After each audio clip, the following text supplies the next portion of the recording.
முத்துவும், மீனாவும் கமிஷனரோட வீட்டுக்கு போயி, அவங்க ஒய்ஃப்‌க்கு வந்துட்டு நன்றி சொல்றாங்க. கமிஷனருக்கும் நன்றி சொல்றாங்க. ஏன் அப்டின்னா, ஏற்கனவே வந்து அ அந்த கமிஷனரோட ஒய்ஃப் அந்த அம்மாவ தெரியும். பார்வதியோட ஃப்ரெண்டு விஜயாவுக்கு பட்டா வாங்கி குடுக்குறதா சொல்லியிருந்தாங்க இல்லையா அவங்க. ஸோ அவங்களுக்கு போய் நன்றி சொல்றாங்க. "நீங்க மட்டும் சரியான நேரத்தில உதவி பண்ணல அப்டின்னா, இப்ப நாங்க பெரிய சிக்கல்ல இருந்திருப்போம்மா.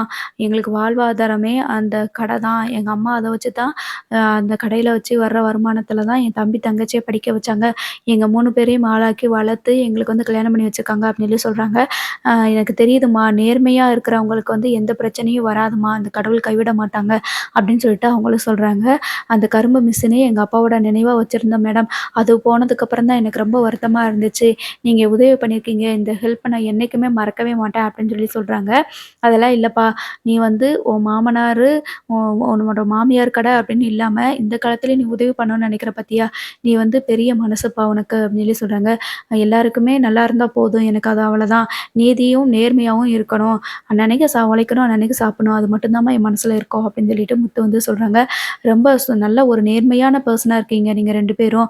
கவலைப்படாதீங்க. உங்களுக்கு வாழ்க்கையில எந்த பிரச்சனை வந்தாலும், நீங்க நேர்மையா மட்டும் இருங்க. வாழ்க்கையில எங்கேயோ போயிருவீங்க அப்படின்னு சொல்லிட்டு அவங்க 2 பேரையும் பிளஸ் பண்ணி விடுறாங்க. அதுக்கப்புறமா வீட்டுக்கு வந்துட்டு நம்ம ரோகிணி வந்து கான்ட்ராக்ட்ட சிந்தாமணிக்கு குடுத்துருப்பாங்கல்ல. ஆனா, அது வந்து மீனாவுக்கு போயிருச்சு. அது எப்படின்னு சொல்லி கேட்டீங்கன்னா, அந்த கமிஷனரோட ஒய்ஃப் வந்து பேசிட்டு இருக்கும்போது, "நாங்க அப்ப கொஞ்சம் கொஞ்சமா பூ டெக்கரேஷன் ஆர்டர்லாம் பண்ணிட்டுருக்கிறேம்மா.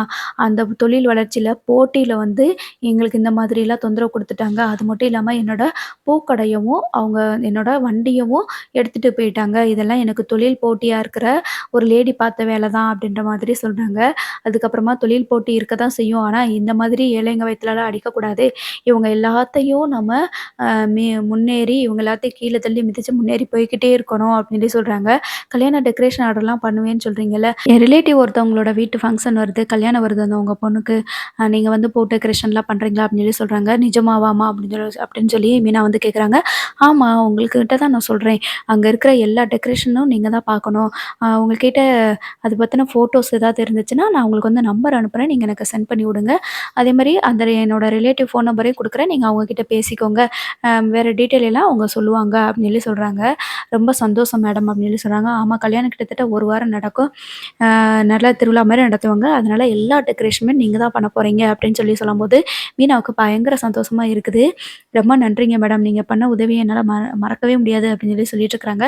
ஸோ வீட்டுக்கு போனதுக்கப்புறமா அண்ணாமலை அப்பா கிட்ட சொல்லி சந்தோஷப்படுறாங்க. நேர்மையாவும், உண்மையாவும் இருந்தாங்க அப்படின்னா, நமக்கு வந்து எந்த ஒரு பிரச்சனையும் வராது.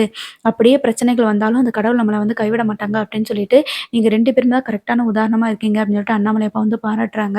அப்ப விஜயா வந்துட்டு, "ஆமா, பெரிய இந்த ஆர்டர் கிடைச்சிருக்கு. என்ன 5க்கு 10க்கு பூ வைக்க போறவளுக்கு இது என்ன பெரிய ஆர்டர் கிடைச்ச மாரி சந்தோஷப்பட்டுட்டு இருக்கா?" அப்படின்னு சொல்லி சொல்லும்போது, "ஆமா, என் பொண்டாட்டி பயங்கரமான பெரிய ஆர்டரா பிடிச்சிருக்கா. 10 கான்ட்ராக்ட்ல கிடைக்கிற ஆர்டர் இந்த ஒரு கான்ட்ராக்ட்ட முடிச்சு குடுத்தாலே கிடைச்சிரும்." அப்படின்னு சொல்லி சொல்றாங்க. உடனே ரோகிணி வந்து அப்படியே ஆன்னு வாய பொளந்துட்டு நிக்கிறாங்க. இப்போ உடனே சிந்தாமணி வந்து ரோகிணிக்கு வந்து கால் பண்றாங்க. கால் பண்ணிட்டு, "நீ சொன்னேன்னு சொல்லி தானே நான் வந்து அந்த அந்த பொம்பளையோட கடையும் தூக்குனேன், மீனாவோட வண்டிய தூக்கி இவ்ளோ பிரச்சனை வந்துச்சு. கடைசில என்னைய போலீஸ்ல கம்ப்ளைண்ட் பண்ற அளவுக்கு போனாங்க. இதெல்லாம் நீ குடுத்த காரணம் நீ கான்ட்ராக்ட் குடுப்ப அப்படின்ற ஒரு காரணத்துக்காக தான் நீ இப்ப பண்ண. அந்த நீ சொன்ன அட்ரஸ்ல போய் பார்த்தோம்னா, அது கான்ட்ராக்ட்ட அந்த மீனாக்கு குடுத்துட்டேன்னு சொல்லி சொல்றாங்க." அப்படின்னு சொல்லி சொல்றாங்க. "என்ன ஆன்டி சொல்றீங்க? எனக்கு ஒண்ணும் புரியலன்னு" சொல்லி சொல்றாங்க. "உண்மை புரியலையா? நீ சொன்ன இடத்துக்கு போனேன். அந்த கான்ட்ராக்ட் இப்போ மீனா கைக்கு போயிருச்சு அப்படின்னு சொல்லி சொல்றாங்க. ஐயோ! இத பத்தி எனக்கு எதுவுமே தெரியாதே ஆன்டி அப்படின்னு சொல்லி சொல்றாங்க. நீ கான்ட்ராக்ட் பிடிச்சு குடுப்பேன்னு சொன்ன போய் தான் நான் அந்த மாதிரி வேலையெல்லாம் பார்த்தேன் அப்படின்னு சொல்லிட்டு கோவப்படுறாங்க. இல்ல ஆன்டி, அவங்களுக்கு எப்படி போச்சுன்னு எனக்கு தெரியாது. ஆனா கண்டிப்பா நான் சொல்லவே இல்ல. நாங்க ரெஃபர் பண்ணவே இல்ல அப்படின்னு சொல்லி சொல்றாங்க. என்னை ஏமாத்திட்டல அப்படின்னு சொல்லிட்டு சிந்தாமணி வந்து ஃபோன கட் பண்ணிடுறாங்க. ரோகிணி மூஞ்சில வந்து இப்ப கரிய பூசுன மாதிரி ஆயிருச்சு. ஸோ இவ்ளோ பிரச்சனையும் தாண்டி மீனா வந்து மறுபடியும் பயங்கர டெக்கரேஷன்லலாம் பார்க்க போறாங்க. ஸோ இந்த பணத்த தான் வந்து சேர்த்து வச்சிருப்பாங்க அப்படி சொல்லி நினைக்கிறேன். அதுக்கப்புறமா அந்த பணத்த ரோகிணி திருடுறது சம்திங் இதெல்லாம் நடக்கும். தொடர்ந்து பார்க்கலாம். மறக்காம நம்ம சேனல வந்து சப்ஸ்கிரைப் பண்ணி வச்சுக்கோங்க. ஸோ இப்படித்தான் வந்து ரோகிணி மாட்டிக்காம சிந்தாமணியோட பேர மட்டுமே யூஸ் பண்ணி இந்த பிரச்சனைலருந்து தப்பிக்க போறாங்க. ஸோ தொடர்ந்து பார்க்கலாம். தேங்க்ஸ் ஃபார் வாட்சிங்.